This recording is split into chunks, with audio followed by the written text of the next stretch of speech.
يا ترى لو قلت لك ايه هي اهم امراض القلوب واخطرها؟ يعني ناس كتير قوي هتقول لي امراض القلب، السرطان، الحاجات اللي هي الخطيرة، ربنا يعافينا واياكم منها. لكن انا عايزة اقول لك بقى ان اخطر امراض القلوب هي الغيرة. اه والله الغيرة.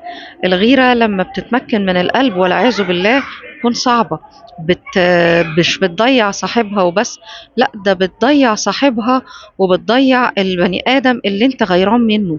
عايزة اقول لك طول ما القلب مليان بالغيرة والحقد، وطول ما القلب مش راضي، وطول ما القلب مش مقتنع بقضاء ربنا ليه سبحانه وتعالى، صدقني هو بيضيع نفسه وبيضيع الآخرين.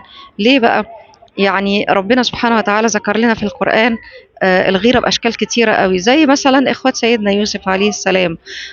كانوا بيغيروا منه، لما غاروا منه كادوا ليه. وسبحان الله يعني لما غاروا منه ما كانوش بس يعني كانوا عايزين يقتلوه. يعني شوفوا الغيرة وصلتهم لإيه، إن هم كانوا عايزين يقتلوه. المهم إن هم يبعدوه عن أبوهم.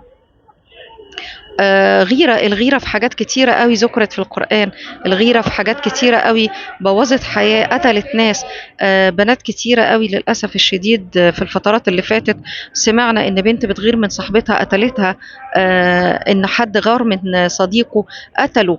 يعني الفترة اللي فاتت دي كان فيها حالات قتل كتيرة جدا جدا، وكان الدافع الأساسي وراها هو الغيرة. فارضى بما قسم الله لك، ارضى بقضاء ربنا. اوعى تبص لحاجة ربنا ما كتبها لكش.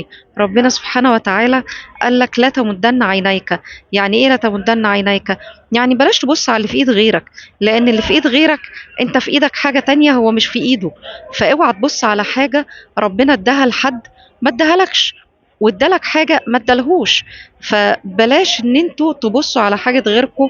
والغيرة صدقوني قبل ما بتأذي اللي قدامكم، وقبل ما بيكون فيها خراب بيوت للناس، وقبل ما بيكون فيها حاجات كتيرة قوي وقطع صلة رحم ومشاكل كتيرة قوي، صدقني انت اكتر واحد بتعاني من الغيرة. لانك ما بتعرفش ترتاح، ما بتعرفش تستمتع بحياتك، ما بتعرفش تشوف النعم اللي ربنا سبحانه وتعالى كتبها عليك. صدقني بطل غيرة، نظفوا قلوبكم، بطلوا حقد، والله هتستمتعوا بنعم ربنا سبحانه وتعالى اللي أنعمها عليه وبيكم. يلا في حفظ الله وأمن.